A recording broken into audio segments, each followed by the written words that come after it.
Sup, you beautiful bastards. You're watching the Philip DeFranco Show, and wouldn't you know it, we got a lot of news to talk about today. We've got mind-melting body cam footage of the dumbest cop alive. This Beyonce controversy's got people outraged. This ridiculous mistake. Polyamory's on the rise. And we have to dive into this ridiculous greenwashing situation. And then there's even more to talk about in today's jumbo-sized show, so buckle up, hit that like button to let YouTube know you like these daily dives into the news, and let's just jump into it. Starting with, we need to talk about possibly the dumbest cop alive. Because at the center of this story, you have one acorn, two cops, several dozen bullets, and an undeniable miracle. And we're talking about this because we just got some of the most mind-boggling body cam footage I've ever seen. And if you've hopped on social media, maybe you've even seen it, but I gotta talk in detail about what went down and what's happened since. Because all of this actually started one morning back in November in Florida. What? Florida? Who could have guessed? We have this woman calling the cops and telling them that her boyfriend, 22-year-old Marquise Jackson, stole her car. And so the sheriff's deputies arrive and she shows them texts that he allegedly sent her threatening to damage the car, with a photo including what appears to be, or at least what the cops believe to be, a firearm with a silencer poking into frame. And then Jackson himself actually shows up and he claims that the car is at his girlfriend's mother's house. But a phone call to the mom quickly confirms that's a lie. And after a search around the area, police find the vehicle. So they end up arresting Jackson, but not before Deputy Jesse Hernandez pats him down, appearing to confirm he has no weapons. Then, with him clearly unarmed and handcuffed, the officers put him in the back of the patrol car. And that is where the normal part of this story ends and the batshit crazy part begins. Because while the female cop is talking to Jackson's girlfriend away from the patrol car, she hears her partner Hernandez yell, "Shots fired." It's okay. What? Where? Right there?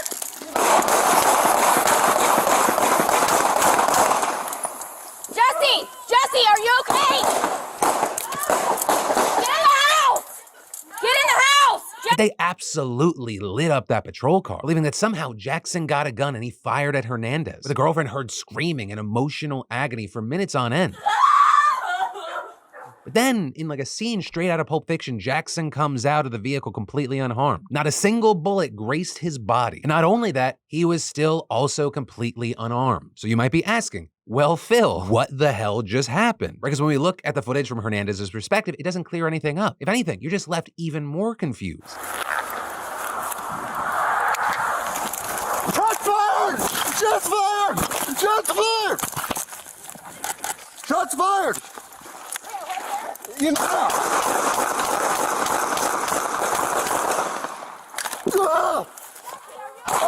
But now, all this time after, the sheriff's office has released a statement saying that as Hernandez was walking up to the car to search Jackson one more time, he heard a pop, which he believed to be a gunshot. But of course, it wasn't, with investigators noting that an acorn fell from a tree onto the roof of the car, which means, yes, these cops almost turned this man into Swiss cheese because they got frightened by an acorn. This guy was going 1v1 against the Invisible Man. He thought he got shot while playing cops and robbers by himself. Now, of course, Jackson, like we said, he made it out alive miraculously, but he also says he feels traumatized for life, with him writing in a Facebook post, "All I could do was lean over and play dead to prevent getting shot in the head. Windows were shattering on me the whole time as bullets continued flying across me. I was scared to death and I knew all I could depend on was God. I ignored everything and prayed. I haven't been the same since, and I don't think this feeling I have will ever change. I truly believe I'm damaged for life." And as far as Hernandez, he was not charged with anything. He also wasn't fired. He ended up resigning back in December. The county sheriff also telling reporters that he didn't believe the officer acted with any malice. So I don't know how many people were saying that he acted with malice, just overwhelming stupidity. But the county sheriff also going on to say, though his actions were ultimately not warranted, we do believe he felt his life was in immediate peril, and his response was based off the totality of circumstances surrounding this fear. And again, I am not accusing Hernandez of being evil, just incredibly, incredibly stupid. Like, unless he is an Oscar-worthy actor, he genuinely seems to believe that he was shot, even though, again, he was just having a 1v1 showdown with an acorn.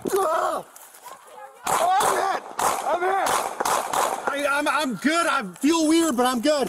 I might have hit my vest. All right. I don't know. My legs went numb for a second. I heard a pop come from... Go this way.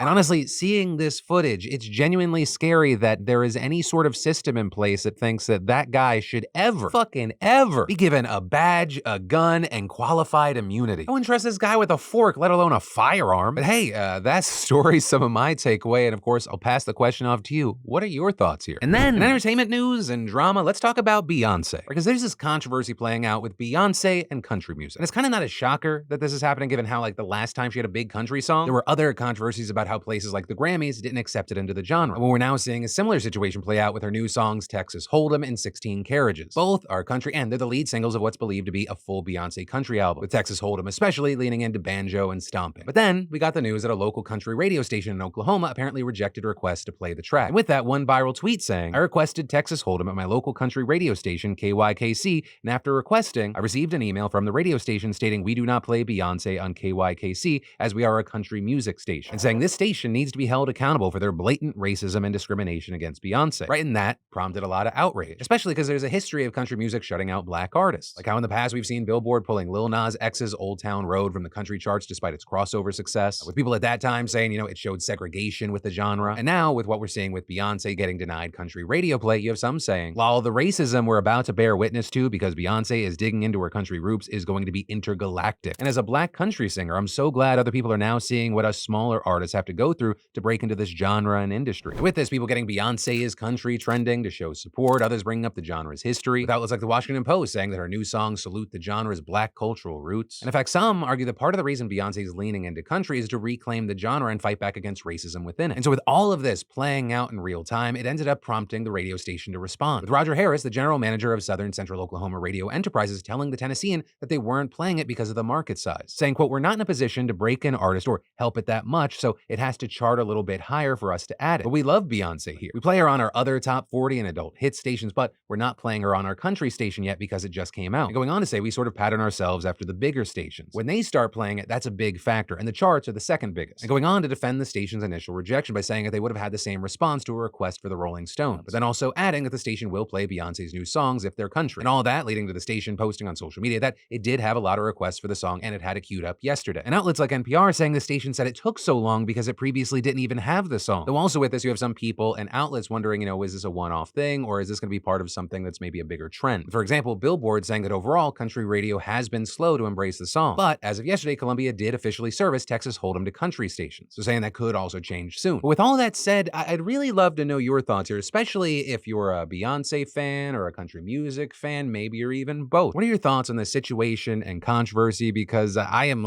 just very ill-equipped to have a meaningful opinion on this topic. Hell, I think I'm one of 3 people that hasn't heard either of the 2 songs yet. I'm just too busy imagining what I do in scenarios that will never happen. And then it's Valentine's Day today, and that means I gotta tell you about 2 things. The first is just for me. I just want to say I'm sending my thoughts and prayers to all you fools out there celebrating Valentine's Day on Valentine's Day. Because this corporate hallmarkified holiday is already bullshit. But it's a sad time if you find yourself out tonight at some restaurant that's jam-packed you in like a bunch of sardines that push the tables insanely close. You're shoulder to shoulder with strangers. You can't have an intimate conversation. All because you gave in to the manufactured pressure, or you decide to date someone that cares about that manufactured pressure. I mean, if you're gonna do something for Valentine's Day, do it around Valentine's Day. And that's even if you partake at all. Though, every person and every relationship, they're different. In fact, the second thing we're talking about on this day of love is that more and more relationships are looking different, with reports coming out noting that it is increasingly popular for people to consider polyamory and ethical non-monogamy, as opposed to unethical non-monogamy, which is just extra words for cheating. Because while there's limited data quantifying the actual increase in these kinds of relationships, we have seen some online dating services reporting spikes in the number of people seeking them out. But also, it's undeniable that non-monogamy has kind of crept into the mainstream in recent years, whether it be articles, books, shows like Couple to Thruple, as well as sex-positive dating apps like Feeld. And actually there, the app CEO telling Axios, an already increased interest in non-monogamy grew during lockdown when people had more time to consider their sexual identities and what they wanted out of relationships. And in fact, a YouGov poll last year revealed that 1/3 of Americans described their ideal relationship as something other than complete monogamy. And then when you narrow it down to just people under 45, the percentage share jumps to 41% for women and 55% for men. And last month, we saw that Match's annual survey found that about 1/3 of American singles say they've had a consensually non-monogamous relationship, with 16% saying they do it again in the future. Also, notably, when you dig into those numbers, the types of relationships vary wildly. Right at one end, you have a full-blown polycule, where you have multiple romantic partners who often know and hang out with one another. And at the other end, there's swinging, threesomes, and other group sex that includes your partner. And then all this other shit in the middle, like thruples or an open relationship where you have one romantic partner, but you can have casual sex with other people. Now, with all that said, if you are hearing all this and you're like,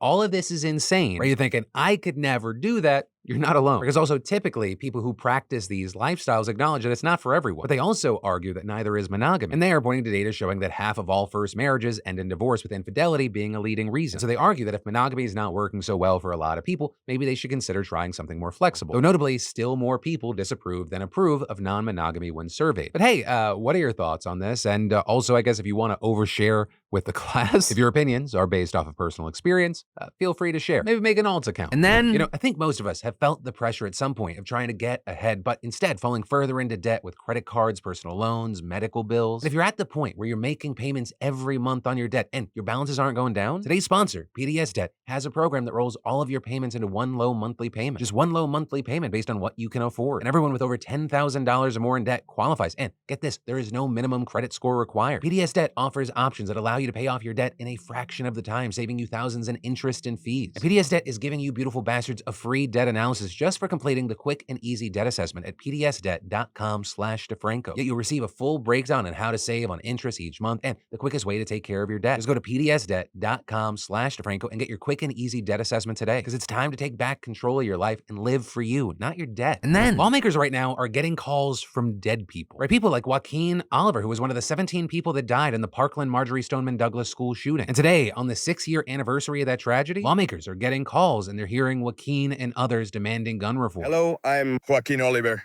6 years ago, I was a senior at Parkland. Many students and teachers were murdered on Valentine's Day that year by a person using an AR-15. But you don't care. You never did. It's been 6 years and you've done nothing. Not a thing to stop all the shootings that have continued to happen since. The thing is, I died that day in Parkland. My body was destroyed by a weapon of war. Other victims like me will be calling too, again and again, to demand action. How many calls will it take for you to care?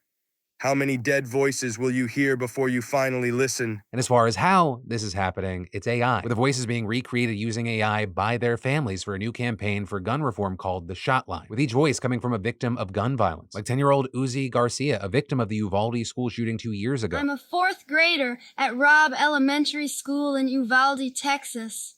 Or at least I was, when a man with an AR-15 came into my school and killed 18 of my classmates, 2 teachers, and me. That was almost 2 years ago. Nothing has changed. Even more shootings have happened. That's why my family recreated my voice using AI to call you today and demand change. Right. And in order to make this happen, families took audio clips of their children speaking and sent them to Edison, a global film production company. With the company then working on recreating the voices, and the families would offer notes on cadence, tone, and inflection to most accurately replicate their children's voices. And from there, the families helped create the scripts that were read by the AI. And notably, this initiative is backed by 2 organizations: March for Our Lives, the activist group formed by students of Stoneman Douglas following the Parkland shooting, and the other being Change the Ref, which was actually founded by Joaquin's parents, Manuel and Patricia Oliver, who have been relentless in their pursuit for gun reform since their son's death. In fact, Manuel was reportedly arrested back in 2022 for climbing on a construction crane near the White House with a banner demanding that Joe Biden enact stricter gun laws, and actually months later, he was booted from the White House for yelling at Biden. And this also isn't the Olivers' first adoption of AI for their cause. In fact, back in 2020, they used AI to create a video of Joaquin urging voters to choose candidates who support stricter gun laws, and that notably was met with some criticism, with ABC reporting a comment on the video reading, "They put words in a dead kid's mouth. If my father did this to me, I would haunt him for the rest of his life." And while using AI to recreate the voices of dead children may be shocking and unsettling, you have the families involved saying that's the entire point. With the father of another teen, Ethan Song, saying, "This was a heartbreaking thing for us to do, but I think this is the kind of thing that wakes people up." And this, as the process was incredibly painful for these families. With Patricia Oliver, for example, saying that she and her husband combed through their phones and computers for clips of Joaquin speaking in order to make this happen, and asked other family and even Joaquin's girlfriend to do the same. And Ethan's mother, Kristen Song, saying, "It brings you back to that day, the last words your child had with you before walking out of your life, basically. I just sat and sobbed, honestly, just because you know he's never going to come back." Now, with all this, whether or not this is an ethical use of AI, of course, that's up for debate. But you do have people like a communications studies professor at American University saying, "I'll say it's one of the least nefarious uses of voice cloning technology I've heard of yet. There is a forest of ethical concerns to navigate here. Is this just a new way to use people's likeness for persuasive and informative speech? Or is it a kind of soul-snatching abomination? I suspect it's the first, but we're going to have to decide collectively collectively, whether it's the first or the second. And this also, as some AI experts have said, this type of project seems to be above board, under the caveat that the messages aren't trying to deceive or mislead anyone. Ultimately, though, with a situation that I imagine is going to be very polarizing, and when you hear it, it's so jarring, I just absolutely have to pass the question off to you. What are your thoughts on this? And also, with all of this, I do want to say it is not lost on me while I'm reporting this, and as I'm finishing up today's show, we're seeing this news break that several people were just shot near the Kansas City Victory Parade, with 2 armed people detained as of filming right now, and obviously we're going to be talking about this more tomorrow as more details come in. And then, House Republicans actually did it this time. They didn't slip on a banana peel at the last second like last time, and they impeached Homeland Security Secretary Alejandro Mayorkas, and accomplishing this absolutely historic move with the smallest majority possible. It came down to a single vote, with all Democrats and even 3 Republicans voting against the 2 articles of impeachment, those being willful and systemic refusal to comply with the law and breach of public trust for his handling of the southern border. And leading up to this, we knew this was coming. No one changed their opinion from that last vote to this vote. You just had one Republican who was absent last week coming back and breaking the tie. So, with this, like before, we saw Democrats responding with the same arguments they've been making the whole time against this, saying that there's zero evidence of high crimes and misdemeanors, which is the constitutional basis of the impeachment process, and saying that Republicans are abusing a very serious tool meant to address corruption for the sole purpose of punishing someone whose policies they don't agree with, and all for political gain during an election year where Trump has called for his minions in the House to get political retribution for his 2 impeachments. Right? This isn't a thing that casually happens. There's literally one other cabinet secretary in all of fucking American history that's been impeached before. And that was 150 years ago. And that Ulysses S. Grant-ass secretary resigned before the House impeached him on corruption charges after finding evidence of widespread wrongdoing, including accepting kickbacks, which also means that Mayorkas is the first ever sitting cabinet member to be impeached in U.S. history. And this, as Democrats have condemned House Republicans as hypocrites, right? Because they've impeached Mayorkas for allegedly failing to secure the southern border. At the same time, they literally killed a bipartisan bill to do exactly that he helped move along with Democrats and Republicans. And actually, very notably here, just this morning, we saw the Washington Post reporting that because of the failure to pass that bill, U.S. Immigration and Customs Enforcement has drafted plans to release thousands of immigrants and scale back its capacity to hold detainees. Right, this according to 4 officials at ICE and DHS. And that bipartisan bill that was killed at Trump's direction, it would have closed a $700 million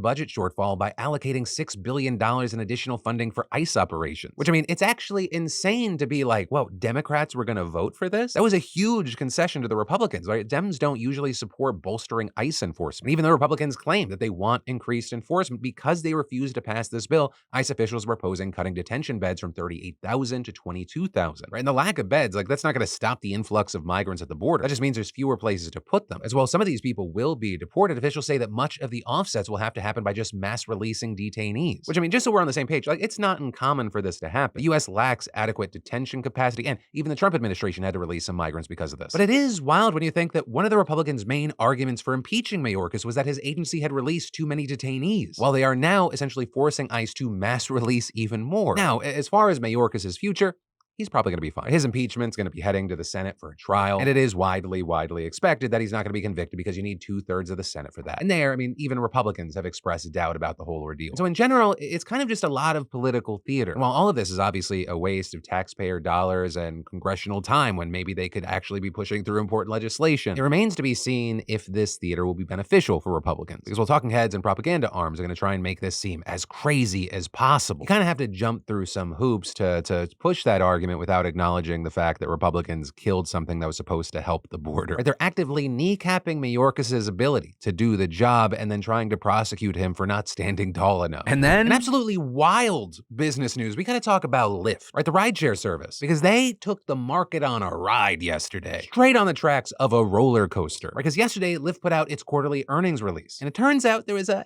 itty-bitty typo with them reporting, and I'm not joking, that their earnings outlook was 10 times higher than it was supposed to be. That's because in the release, they reported that they would improve their adjusted earnings margin by 500 basis points, or 5%, when in reality, the actual number was only 50 basis points, or 0.5%. And because of that typo, because of that extra zero, their stock surged. It hit the highest that it's been since August of 2022. And oh baby, those poor souls that got on that rocket ship and then did anything else, because the stock then very quickly fell again after the CFO clarified the actual numbers, with the stock dropping from over $20 to $14 a share. Though notably, it still ended up being a 50% gain for the company. And in a move you rarely actually see these days, the CEO, David Risher, took all the blame. And ultimately, I don't know if there is a lesson here, because while I'm inclined to say, don't stupid. Double check your work before you present it to the world and you're the head of $1 billion company. But the stock still went up, and we'll never truly know how many people bought into this and have held because of the error and they don't want to take a loss already. Though this is you had Richard saying, while that was a mistake, it shouldn't eclipse the otherwise excellent financial performance. But while Lyft obviously got a lot of attention because of this, not the only big news in the rideshare space, with Uber just announcing their first ever buyback plan, saying the company is going to repurchase as much as $7 billion in shares to return capital to shareholders. And this all notably coming after Uber's reported their first full year of operating profit and positive free cash flow. Though a big thing is while the higher ups there, they feel pleased that the company's financial outlook is looking great, their employees seem to be telling a different story, with drivers for both Uber and Lyft along with DoorDash across the US and the UK striking today for better pay and working conditions. Drivers saying that the platforms are taking massive chunks of their fares and fees and it's hurting their earnings. With, for example, one driver in Dallas saying, these platforms continuously decrease driver earnings year after year as means to show they are profitable to investors to get them to buy into their stock. One group, Justice for App Workers, reportedly representing 130,000 delivery workers and drivers, has asked their membership to refuse rides to and from airports in 10 different cities. And in the UK, more than 3,000 delivery workers are also expected to strike for several hours. Now with this, the companies have all offered responses to the strike, with Uber and DoorDash just simply saying that it's unlikely that there will be an impact on their services. Meanwhile, you had Lyft talking about their recent guarantees for driver pay and saying they're, quote, constantly working to improve the driver experience. And then, have you experienced, after the hype of the new year, that we all kind of settle into our routines? But, for businesses that do lots of mailing and shipping, you got to keep moving. So thank you to Stamps.com/Phil for not only sponsoring today's show, but also for streamlining mailing and shipping needs to help expedite operational efficiencies. Are you selling products online? They seamlessly connect with major marketplaces and shopping carts. You can also print official US postage from your computer 24/7. They even send you a free scale so you have what you need. And Stamps.com has been so convenient and cost effective for me. I can get all the mailing and shipping done without even leaving my house. And taking care of orders on the go is even easier with their mobile app. You need a package pickup? Easily schedule it through your Stamps.com dashboard. And they've been indispensable for over 1 million businesses for 25 years. Whether it's mailing out checks, invoices, legal documents, books, or anything else, Stamps.com saves me time and money, freeing me up to do the things that I actually want to do, making it so I can spend more time producing the show, working on the next beautiful bastard drop, or, and the big thing, actually being able to spend more time with my family. So keep your mailing and shipping at the speed of your business and go to Stamps.com/Phil for a special offer that includes a 4-week trial plus free postage, a free digital scale, no long-term commitments or contracts. You just got to go to Stamps.com/Phil. And then we got to talk about how 7 of the most prominent news outlets in the world are being paid massive dollars to promote big oil's misleading climate claims to their trusting readers. Because what got revealed in this devastating report from The Intercept in collaboration with The Nation, Drilled, and DeSmog is wild. So the report looked at Bloomberg, The Economist, The Financial Times, The New York Times, Politico, Reuters, and The Washington Post. With those being selected because they're consistently at the top of lists for the most trusted news outlets in the US and Europe. And the authors of this report reviewed promotional materials called advertorials, or native advertising, between October 2020 and October of 2023. Right, and so-called native advertising is when a company pays to have certain sponsored content created to look like a news outlet's real editorial work. And in fact, it's published alongside that legitimate journalism. Something that you personally might describe as sketchy, or you might find yourself agreeing with The Intercept, who called it a tactic that was lending a veneer of journalistic credibility to the fossil fuel industry's key climate talking points. Though those ads aren't just limited to the fossil fuel industry. Many other industries enjoy using this tactic as well. You see a lot from Big Pharma. But that said, this practice does have very deep roots in big oil. In fact, just the idea of the advertorial was first created in the 1970s by Mobil Oil's vice president of public affairs with help from the New York Times, with that VP encouraging public relations executives to be brave about, quote, getting around the press, right, to push their ideas and a version of events to the public. And obviously that quickly spread to other outlets and industries, completely revolutionizing advertising as we know it. Because not only did it change where these companies were advertising, it changed the what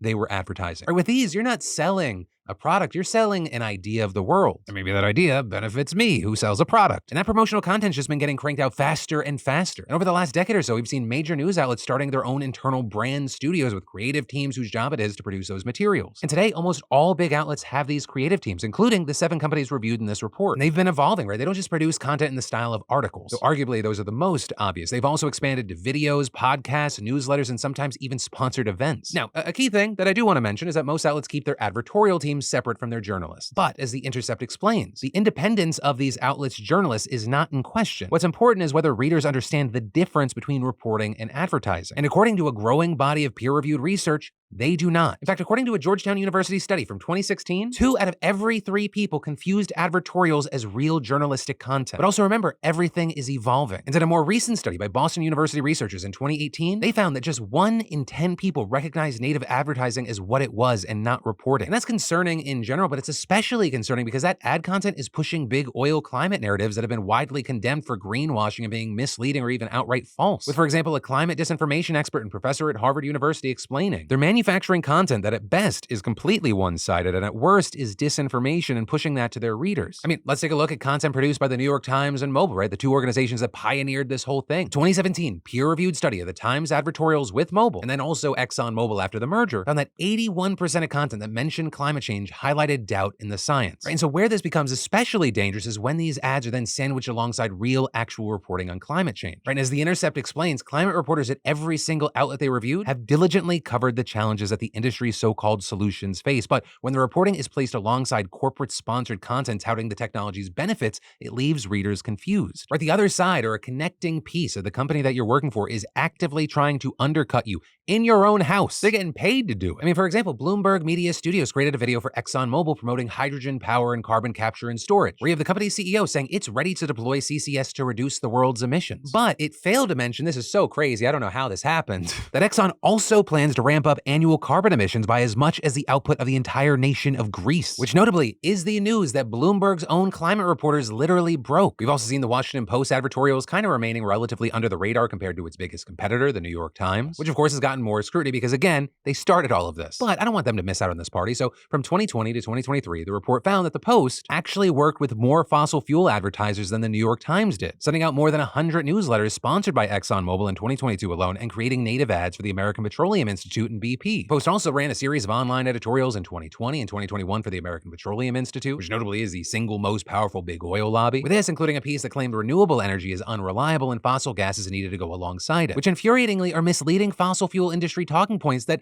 literally the Post's own reporters often debunk. And amazingly, all of this went down during the same time period that the Post was expanding its climate reporting, which, by the way, won a Pulitzer Prize. And keep in mind, I'm going to be linking to the full report in the description because I can't touch on every single example in here. I'm trying to make it consumable. I want you to take the deep dive. But I do need to add, it's a very significant thing. The authors of this report explicitly say that out of all the outlets they analyzed, Reuters was offering the most options to fossil fuel advertisers and working with more fossil fuel majors than any other outlet. And another key thing, adding that Reuters is also blurring the line the most between advertorial and editorial. With The Intercept explaining here, not only does Reuters deliver in-house print, digital, video, and audio content for fossil fuel giants, they also literally create custom events for the industry, including summits that are explicitly designed to remove the, quote, pain points holding back faster production of oil and gas. And those events go beyond just their in-house brand team, where you have Reuters journalists regularly moderating panels at these events. And Reuters event staff literally try to entice oil industry players to buy their event packages by promising exclusive interviews with those journalists. And that's in addition to offering to produce webinars and even compose in-depth scientific papers for oil companies that are written by Reuters event staffers, but include Reuters editorial content. Like, for example, in December of 2022, Reuters hosted an event that was sponsored by the Oil and Gas Climate Initiative. Sounds maybe sanitary. It is a lobby that contains many of the biggest oil companies in the world. And the whole point of that was to basically greenwash by discussing the so-called major part oil companies play in ensuring a sustainable energy transition. And during that, the official Reuters event Twitter page was literally tweeting out industry talking points. And while I'm focusing for this moment on Reuters, they are not alone in their expansion into events, with other outlets like the Financial Times, The Economist, and Politico all hosting climate events sponsored by big oil. And one media analyst even saying that these events now represent 20 to 30% of revenue for some of these outlets, which then brings us back around to the whole reason that these news outlets are doing this in the first place. Money, money, more money. With the report noting, these offerings come at a higher cost than traditional ad buys, making them increasingly important to for-profit newsrooms facing a structural crisis in traditional revenue models driven by the rise of social media. Though here, I do want to note that it is difficult to know exactly how much money that we're talking about, because in a shocking turn of events, there's not a ton of transparency here, which is why the people behind this report can only estimate total revenue. And even they acknowledge that their estimates here are very conservative. And that because they say they only include figures verifiable with ad data service Media Radar, which represents only some of the fossil fuel ad revenue these publishers are bringing in. But even those conservative estimates are very significant. Like, for instance, they show that the New York Times has by far received the most money in the period from 2020 to 2023, which again, very conservatively, they're saying is more than $20 million from major fossil fuel companies. And that is actually more than twice as much as any of the other 6 outlets. With that in large part fueled, hey, we do puns here sometimes, by Saudi Aramco. And they were the biggest spender by a mile. They spent $13 million just with the Times alone. You know, even as these companies are seemingly okay with selling their souls, right? The ends justify the means in their eyes. Many of their own reporters are unsurprisingly not okay with this, with climate reporters at these outlets who requested anonymity telling The Intercept that these partnerships with big oil companies are gross, undermining, and dangerous. With one also adding, not only does it undermine the climate journalism these outlets are producing, but it actually signals to readers that climate change is not a serious issue. And that's a point that's been echoed by many experts. You can say, hey, we still have the reporting, but you're confusing people, and that's part of the goal. All of a sudden, I don't know, I'm hearing different things. I guess it's up for debate. Who really knows, I guess? Why should I focus on this? What's deeply alarming isn't just that, news media is being used for this, it's that they're incentivized to. Your everyday person's not fucking diving into peer-reviewed reports and studies. News media, whether largely established or independent, you help craft people's understanding of the world. And when we talk about long-standing, established news media, it's not just for the public, but for policymakers as well. But again, I want to close this by saying this is not the fault of 99% of the journalists. This whole shit show, you can't use this against them. Being a journalist is an often thankless job, depending on where you are. It's a dangerous job. And most any that I've come across, even when I do not agree with them or I feel like they said something about me that I do not think is accurate, I think many are going out there with the best of intentions. While I think that all of us should not like the situation that we see here, this is probably the most infuriating for them. But hey, that is where I'm going to leave this one. I'd love to know any and all thoughts you have on this. I know it was kind of a deeper dive. But yeah, thanks for listening. And then finally, let's talk about Yesterday Today, the Pure Community part of the show where we dive into the comments on yesterday's show and see what y'all had to say. And understandably, a lot of the conversation was around the Lakewood shooting, with folks like Rembreaker saying, it's crazy enough to attempt mass murder. It's another thing entirely to drag your child into it. I hope that kid gets the physical and mental healing they need. And while there was obviously a lot of people that agreed with that statement, you also had others like the Double Helix saying she was definitely not well and shouldn't have been allowed to purchase those weapons. Right in there, a big section of yesterday's story was focused on all the stuff that led to the events that happened, the severe mental health issues, all the red flags where the authorities didn't do enough or at times anything at all. Though then there were also comments from some that seemingly just didn't watch our coverage, since part of it was also clearing up misinformation that was being spread by right-wing sources, with Sub Ironside saying it was a man who had a mental illness. Isn't that crazy? But luckily, there were plenty of people who actually used their listening ears who responded, saying, the trans thing was debunked, right? She was a biological mother and cis woman. I mean, even fucking Fox News had to correct their reporting. And then in addition to that, there was a lot of conversation, understandably, around Jon Stewart, Donald Trump, Joe Biden, and AgeGate. With some beautiful bastards like Mr. Brickaloo saying, debating whether they're too old instead of debating how to not be stuck choosing between two old people. Yeah, and I think that's, what we touched on yesterday is the fact that it shouldn't be a debate of if they are too old. They are. It's about the conversations and the hypocrisy and all the mess that's happening with that, as well as going, in this situation that we shouldn't be in. How do we move forward? I saw a lot of people agreed with me that there do need to be age limits when we're talking about congressmen and the fucking president of the United States. And also, like we've talked about on the show, actually having term limits. There are people in Congress who have been there for over 40 years. Also, I might as well touch on it more here. Yesterday I was really focused on the Jon Stewart coverage and then expanding based off of that. But I will say that the backlash against Jon Stewart was very interesting. And specifically, from a few Democrats that I saw. Because I saw some people reacting like, wow, Jon Stewart's gone for 9 years and he comes back with Biden old. He's giving air to the Biden gaffe stuff. And while I understand that, people are fucking on edge going into this election, I also feel like that's an inaccurate and oversimplified way of viewing that coverage if you actually watched his full segment on it. Because if anything, while Stewart seemingly does have a gripe that we're electing a 77-year-old or an 81-year-old, the piece that he did heavily focused on the hypocrisy and blindness to everything that's fucked up with Trump's brain. Though also how it's not a one-to-one comparison because of all the other horrible shit associated with Donald Trump and the horrible shit that he's done. But that doesn't make it so you just turn a blind eye to the faults of the candidate that you might want to elect. And all of this, again, as I think many Democrats would vote for a comatose Joe Biden over an anything Donald Trump. But that is where today's daily dive into the news is going to end. But don't worry about missing my lovable dumb face, because my name's Philip DeFranco. You've just been filled in. I love yo faces, and I'll see you right back here tomorrow. You on my mind a lot. Don't need no time watch. I don't know how I got you in my pocket spot. Yeah, that's babe, miss you every day. You like my oxygen.